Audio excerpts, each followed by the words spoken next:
Good afternoon, grade 7s. Welcome to our STEM Lockdown Digital School. So great to have you here today. Welcome, Itanzi. Nice to have you here. So today is the 2nd of June.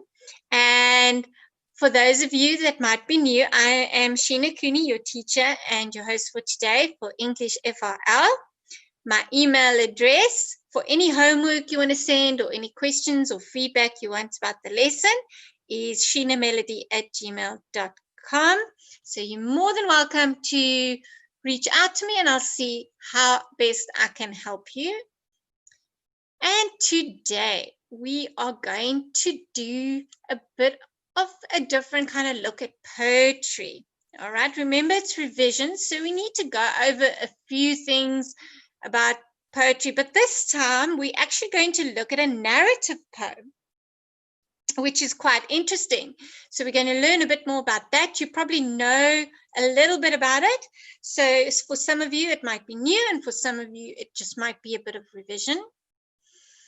So the first author I would like to introduce to you today is Martin Armstrong. Now, Martin Armstrong was born in United Kingdom, or you can also know it as Britain or the UK. So he was born in a place called Newcastle on Tyne, and he was born in 1882. He did his schooling at a place or a school called Charterhouse, and then he went to college at Pembroke College at Cambridge. Now, his first publication of poems appeared in 1912. And one of his poems, there are actually a few more of his poems that are quite famous, but one of his famous poems is called Mrs. Reese Laughs. And there you can see a photo of Martin Armstrong in the corner there. So you can get an idea of what he looks like. Now, if you look at this title, Mrs. Reese Laughs, what do you think the poem will be about?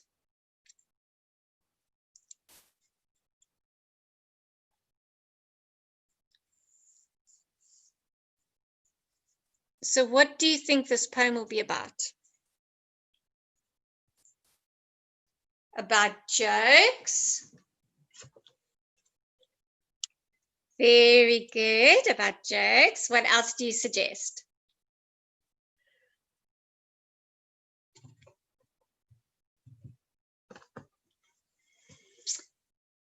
Look at the title. Look at the title. Does it give you any idea of who it's about or what it's about? So we have quite a long suggestion. Good.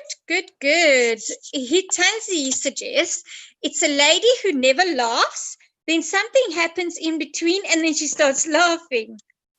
Or as Gaia says, how a teacher laughs. Well, those are some nice ideas.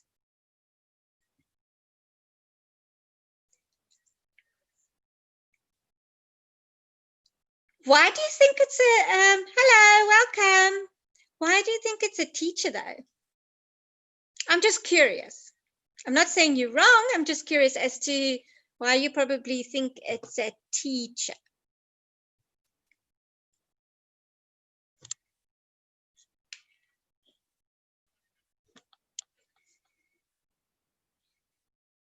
Now, remember, you can ask me to slow down, okay? If I'm going a bit too fast, I don't mind slowing down a little bit.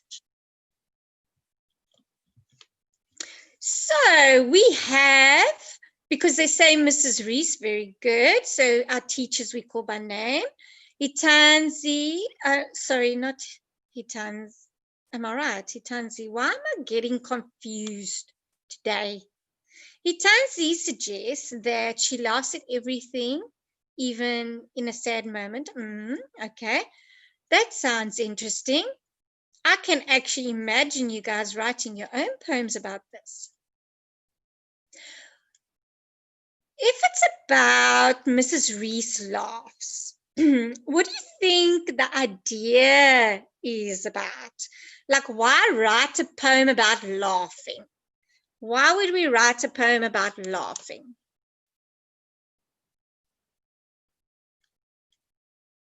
I see, Hitanzi, you're having a good giggle too.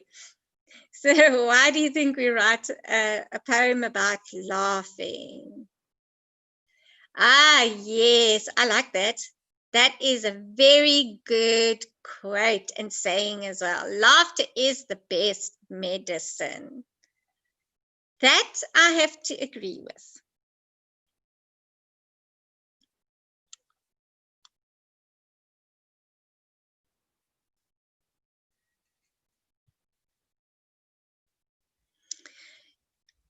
Now, when you look at the title of the poem, Mrs. Reese Laughs, does it sound interesting?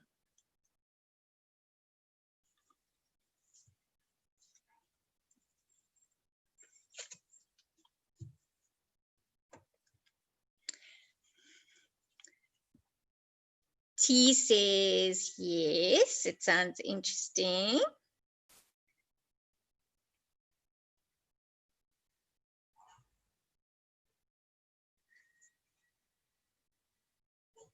I think you just like listening to me read it, don't you, Tanzi? Yes, it does sound interesting. So, shall we read it then and find out if it is actually as interesting as it sounds? Because the gentleman who wrote it, he doesn't look very like can laugh at all, does he? So, let's see what it's about. Oh, that's me, by the way. I just bounced in your screen. He does, eh? He does. Oh, Kendra, I'm so glad you're here. Don't apologize. We've just started. I'm just glad you're here. Welcome. Awesome to have you. Right, we are going to read a poem, and it is called Mrs. Reese Laughs. And you can actually see the link at the bottom there if you want to go to the site itself and read it. Okay, so are you ready? I'm going to first have my little yawn. Now, one thing that I always do is when I read, I yawn a lot. I don't know why. Maybe it's a lack of oxygen, or maybe I should take a pause more often. So I'm going to try and read this without a yawn. All right, let's begin. 3, 2, 1. Mrs. Reese laughs.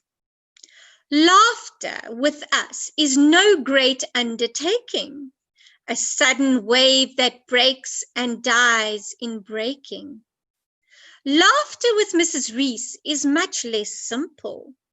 It germinates, it spreads, dimple by dimple. From small beginnings, things of easy girth, to formidable redundancies of mirth.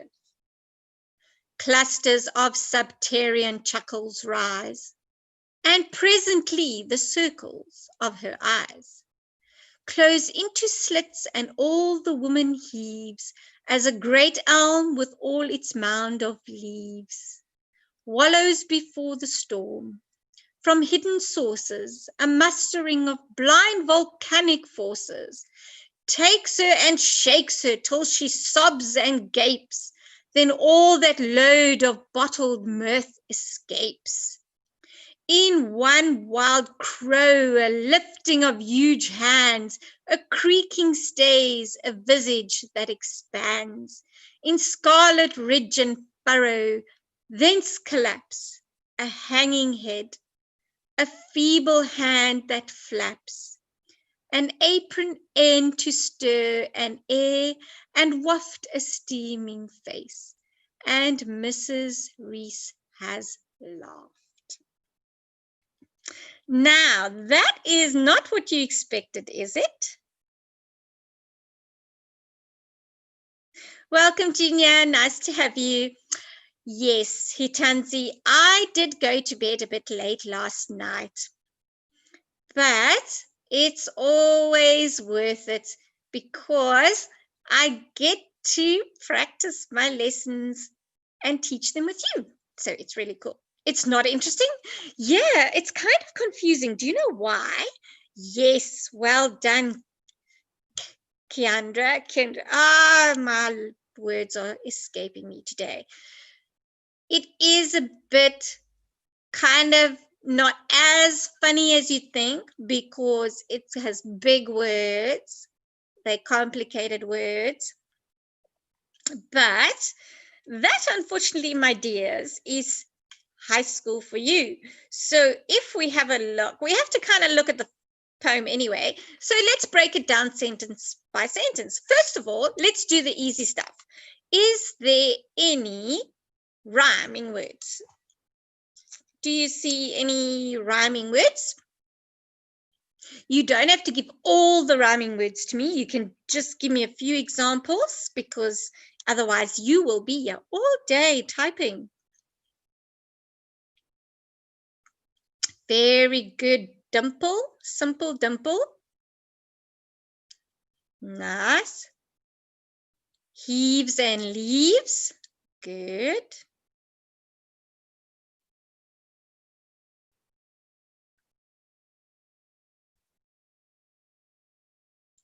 Source and force. Sources and forces. Good.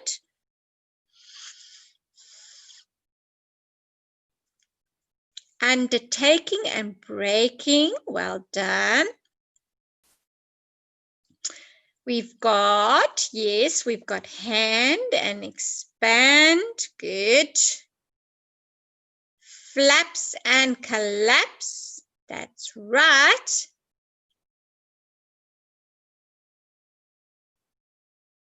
Rise and eyes. Good one. I think we've actually nearly gone through them all, haven't we?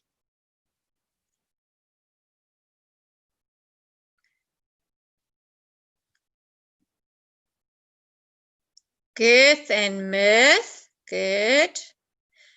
A lot of these words are Old English, okay, which is why they might seem complicated or foreign or like big words. Very good gapes and escapes. I think there's only one more left that we need to mention, and then we've actually got them all.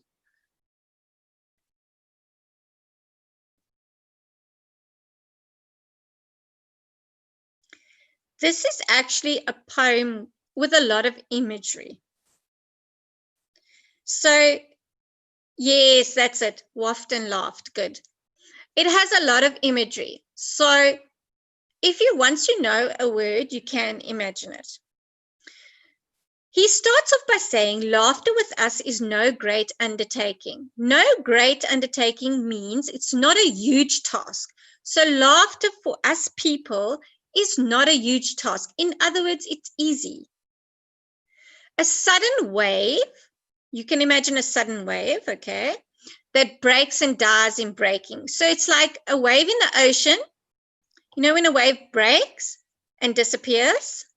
Okay, so laughter is like that. It comes and goes, like a wave. All right, so that's what he means there. So laughter is easy. It can come and it can go, much like a wave on the ocean. But laughter with Mrs. Reese is much less simple. Much less simple means that it's not that easy. So for Mrs. Reese, laughter doesn't happen that easily as with most people. So she's obviously not a lady who laughs much or laughs easily. However, when she does laugh, it starts very slowly. It doesn't just burst out. It happens slowly. So it germinates. So in other words, it starts like a little seed that sprouts. It spreads. So like a creeper, it will grow and spread. Dimple by dimple. So we often have dimples when we laugh. So you first see her dimples start coming up. All right. From small beginnings, things of easy girth. So small beginnings, I think that speaks for itself. Okay. So it starts as something very small. Things of easy girth. Now that is an interesting one. Are any of you able or willing to either go on a Google dictionary and look up what they could possibly mean, or what he could possibly mean by girth?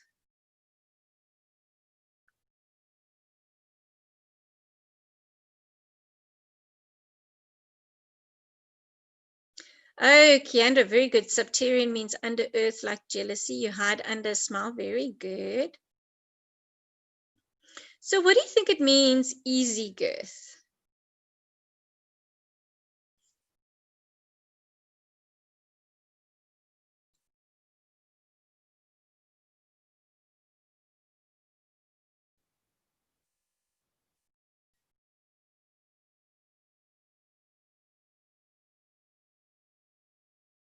Okay, around the middle, like the waist, is the mean of girth. Yes. Your girth is the circumference around you, around your waist. That's your girth. Okay.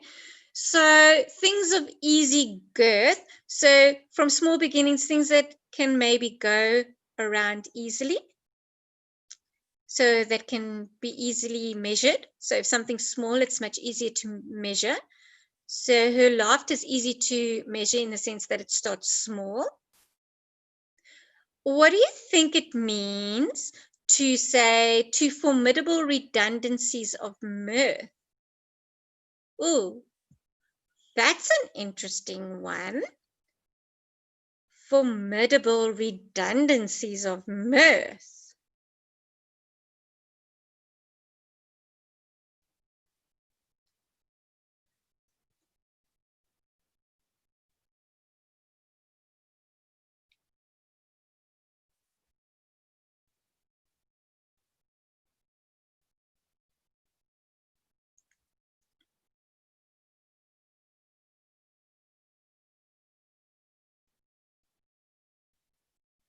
So we know that mirth, yes, mirth is amusement or merriment.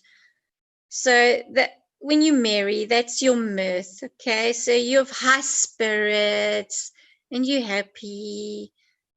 So that's your mirth. But then you have the word formidable redundancies. Formidable means like daunting. Redundancies means it's unnecessary.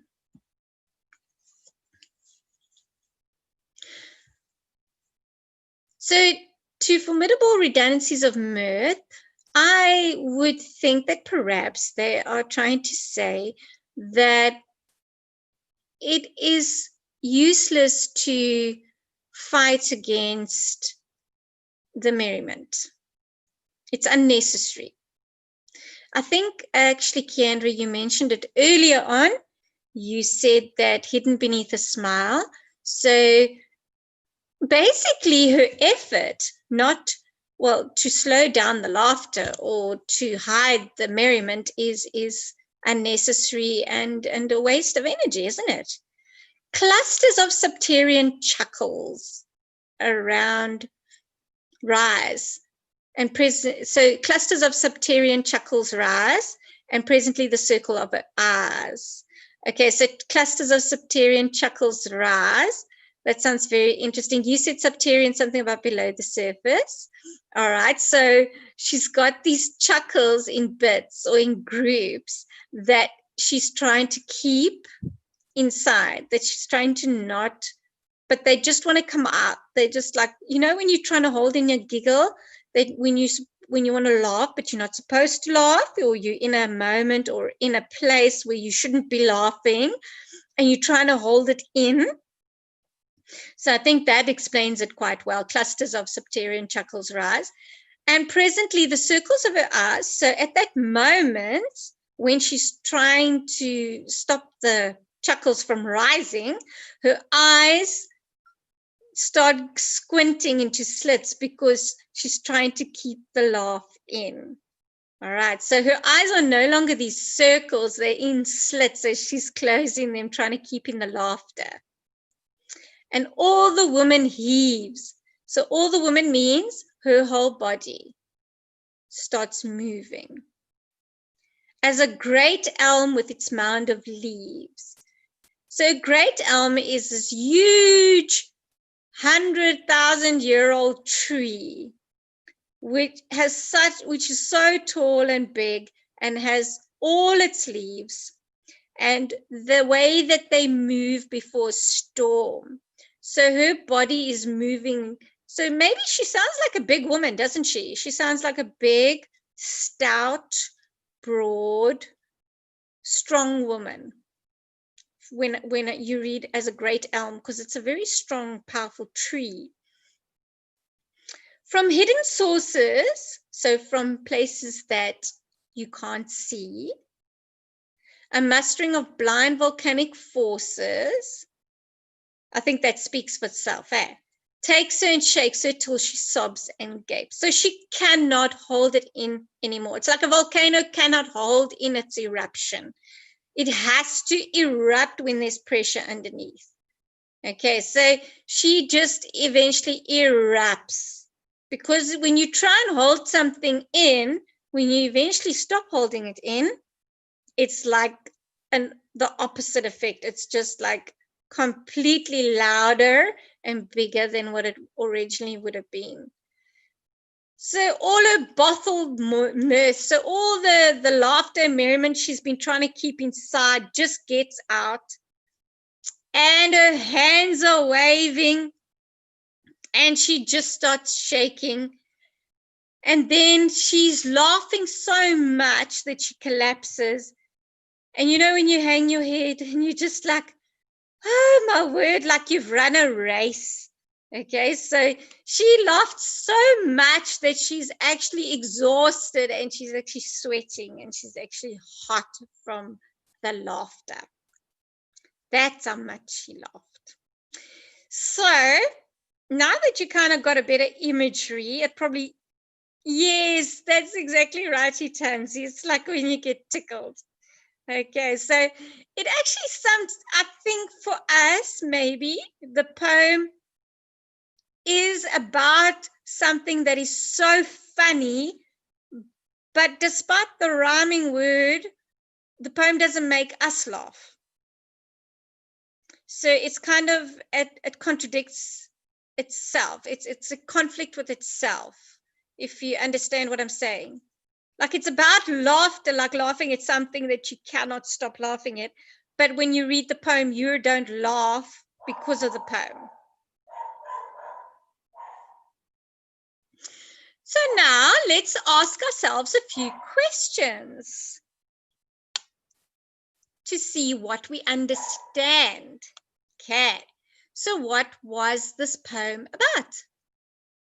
So what do you think the main idea is? Just jot down or type up quickly the main idea that you think the poem is about.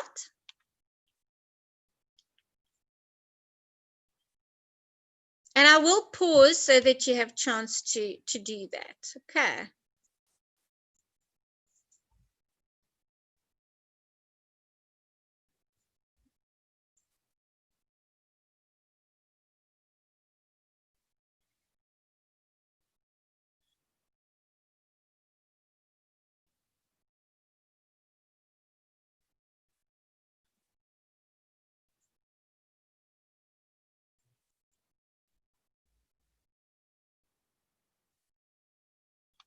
Okay, so it's very good, Itanzi. That's actually put very well. I actually like the way you said that. How Mrs. Reese's laughter starts.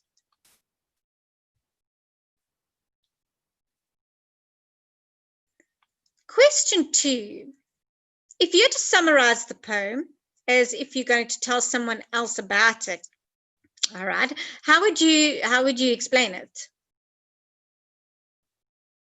I mean, remember, summary is short. So if you had to quickly tell someone, this poem is about this and this and this, but you don't want to spend forever talking about it, how would you? Keandra, I see your explanation of visage. Very interesting. I didn't think it meant this visage, facial expression. Okay, so visage. I just want to see in the chat box is just covering up a part of my poem, so I have to move it to find the word that you are talking about. There we go. A creaking states a visage that expands. Yes, visage in this sense is like vision, a vision that expands.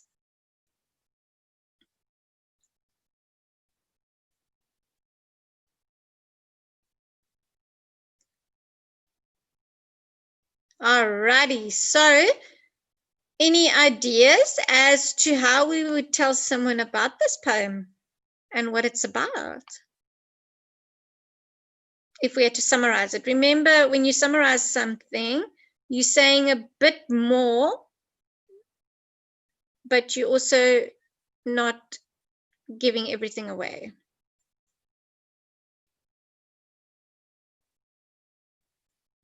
It's okay. I'm just glad you're here. Welcome, Kennedy. Welcome. I'm glad you arrived. It's nice to have you. We're just looking at this poem and we're trying to answer questions about it. It's quite a big worded poem. Maybe actually in 1800, or was it 1912 when he wrote the poem in 1912? Maybe in 1912, this poem was actually funny to them because that's the way they spoke. But it might not be funny to us. All righty. So can you compare our laughter to Mrs. Reef's laughter? What's the difference? What is the difference between the poem says, with us is no great undertaking. So that's talking about us, our laughter. So you can think about that question so long. Hitanzi has answered number 2. So I'm going to read his answer to us. It's about a ma'am or lady who starts to laugh, like it germinates like a seed and grows slowly. And she bursts out laughing. Very good. Very good. Welcome, guys. Don't worry if you're late. I'm glad you're here. Welcome. I'm just glad you arrived. Nice to have you. Fill up our class a bit. So how would we compare the way we laugh to the way Mrs. Reese laughs? You can actually do that in your own words as well. Okay, very good, Itanzi. We just let ourselves laugh. That's right. She tries to hold it in, doesn't she? She doesn't want to laugh. She doesn't want to laugh. But we just, the us in the poem, the we in the poem, we just laugh and let it happen. Very good. Well done. Well done. I don't know how you type so fast. Awesome job. Then we have question 4. Have you heard anyone laugh like Mrs. Reese? So now the way oh yes, you do get a pat. Thanks for reminding me. Definitely you get a pat. Oh my, yes, absolutely. Patty, pat. Awesome. So now Mrs. Reese always holds back her laugh. It's not something she just does now and then. Have you heard anyone laugh like Mrs. Reese, like when they can't hold it back? Now, I do know someone like that. But it's only because, like, I know someone like that. Only one person, and she's no longer around. My grandmother was a big woman as well. She was big like an elm tree as well. And when she laughed, it was just like that. But that's the only time I've ever heard anyone laugh like that as well. I don't know anyone at the moment that laughs like that.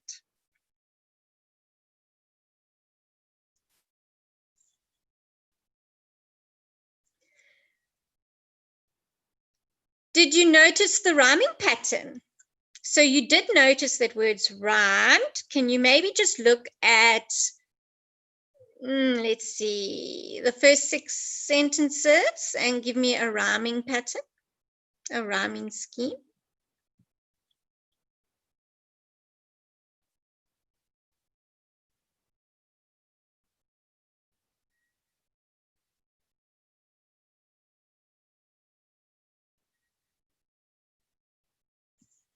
So what do you think the rhyming scheme of the poem is?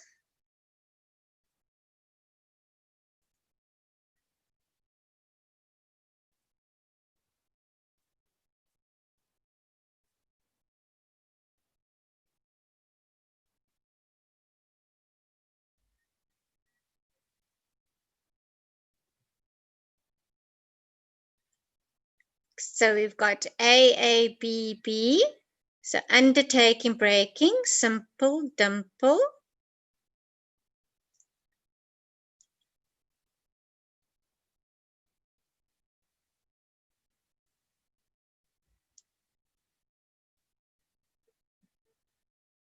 Undertaking, breaking. So the rhyming scheme would be what we name the end. So, but the rhyming pattern would also be the first 2 lines. I am reading your examples, so I'm going by what your examples are. Undertaking and breaking, they both end in the same sound. So every 2 lines end in the same sound. Like undertaking, breaking, simple, dimple, girth, mirth. And the rhyming scheme, as Itanzi said, is A, B, B, C, C. A. Now, unfortunately for this one, do you see any stanzas or verses? No, it definitely does sound like an olden day song. Definitely. So, are there any stanzas? Are there any verses? How many verses are there?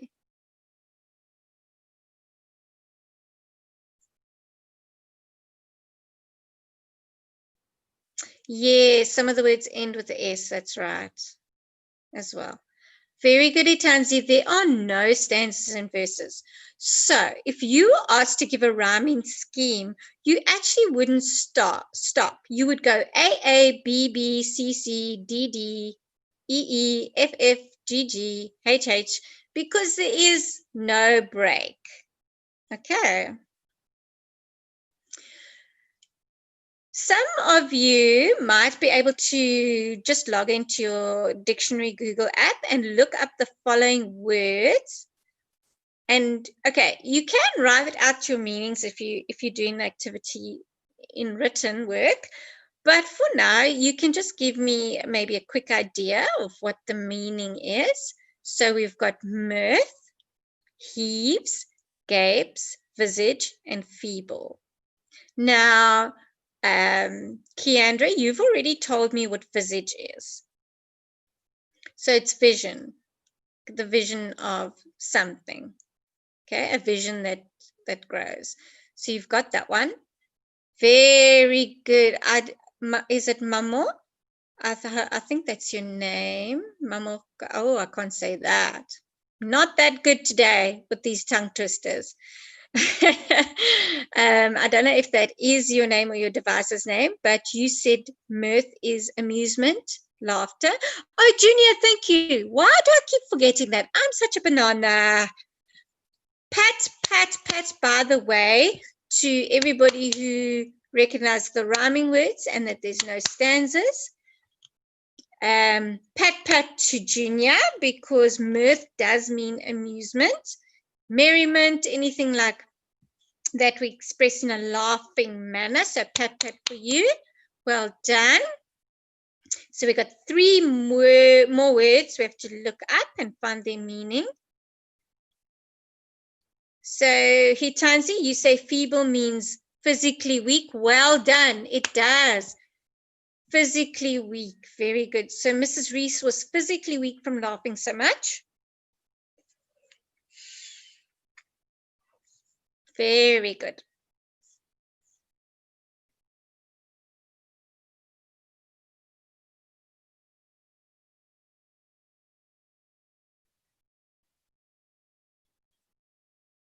So pat, pat on the back for you. Well done. Good job. So now we have heaves, gapes. Those are last two left.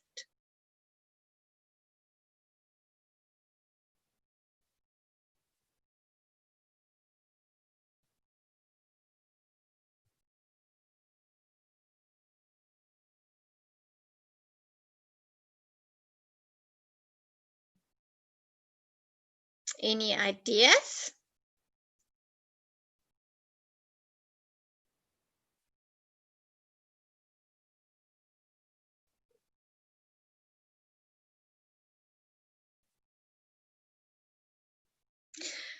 HL is home language. So if English is your home language, or what you speak at home, that's HL. FAL is if it's your second language.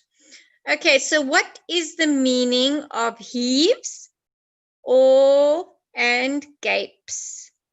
So heaves and gapes.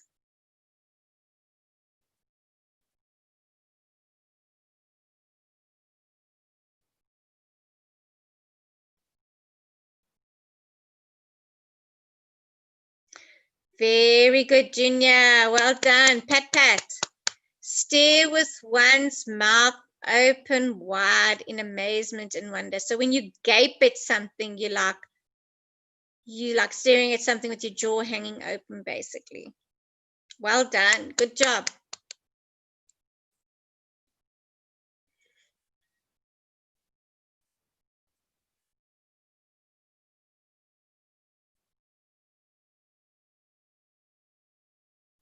Very good, Itanzi. Well done. Heaves means lift. So when you lift something that is very heavy, you have to heave it. Okay. Usually you only heave something that's very heavy. All right. Well done. Okay. I know what you don't like about the poem.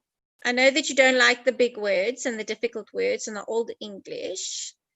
What do you maybe can you find something you do like about the poem?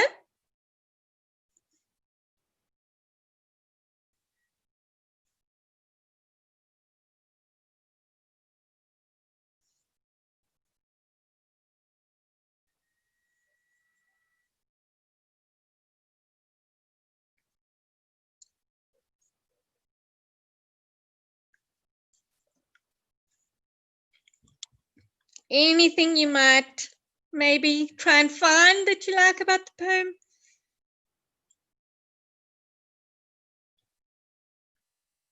Okay, so Tanzi, you say you like the way it says it spreads dimple to dimple.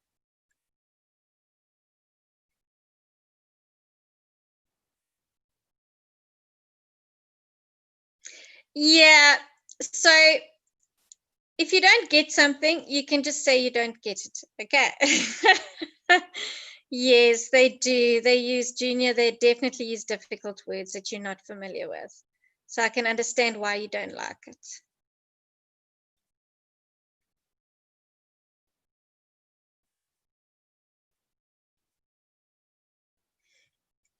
Okay, so these are some of the suggested answers to the questions that we have. All right, so it says, what is the poem about? Write down what you think the main ideas are. So the poem's about laughter. Main idea is the spread of laughter over the whole face, heaves that become sobs and gapes, wild sounds, and the laughter suddenly ends. Okay. Summarize would be explaining it the way you would explain it. Compare laughter to Mrs. Reeve. What's the difference? So our laughter is like a wave that breaks and dies in breaking. So it comes and it goes. Mrs. Reese's laughter is with her whole body and all types of sounds. Then number 4, your own answer. It's either going to be yes or no. Did you notice the rhyming pattern? You guys did notice that it's written in couplets, so every 2 lines actually rhyme. These are some of the meanings of the words. So you found mirth, which is like merriment and glee and being happy. Heaves can also be, although it does mean lifting something heavy, remember, she's a big woman. She's like an elm tree. So when she heaves, it's like taking a very deep sigh. Gape, absolutely, you're correct on that. To stare with one's mouth open. Visage, well done, Kendra. You're absolutely right. A person's facial expression. Feeble, Itanzi, you're right. It is lacking a physical strength. Okay, so you have achieved quite something today. This was a challenging poem, and you all did extremely well. So well done. Definitely get a pat on the back for that. Now, the time has come, and you are right. Time has gone very, very fast. So what we're going to do as on Friday, or maybe not Friday, maybe we'll see when I can fit it in. I've got to first see how our lessons pan out. But I think we can do the imagery in the poem in one of our next lessons. I also wanted to show you and introduce you to a poem. It is an old poem, but it's quite interesting. It's called The Highwayman. So I think that's what we'll do. We won't be able to do it in this lesson because we definitely don't have enough time. You're absolutely right. It went like so fast. So what we're going to do is, I think that tomorrow we should perhaps just look at this poem's imagery, because you guys are really good with imagery. That's why I really like doing it with you, because you're so good at it and you seem to also enjoy it. Even though it's not the best poem in the world, you guys are very good at your figurative language. So I really want to do that with you. But I am going to say goodbye because I don't want us to be cut short. All right. And we will just continue this lesson. We'll just roll it over into our next lesson. But I'm so glad. Thank you guys for joining me. I love having you in my class. You all get a pat on the back because today was a challenge and you did amazing. So I'm so proud of you. Okay, so give yourselves a pat on the back. I absolutely love you guys so much. And I will see you tomorrow, same time, same place.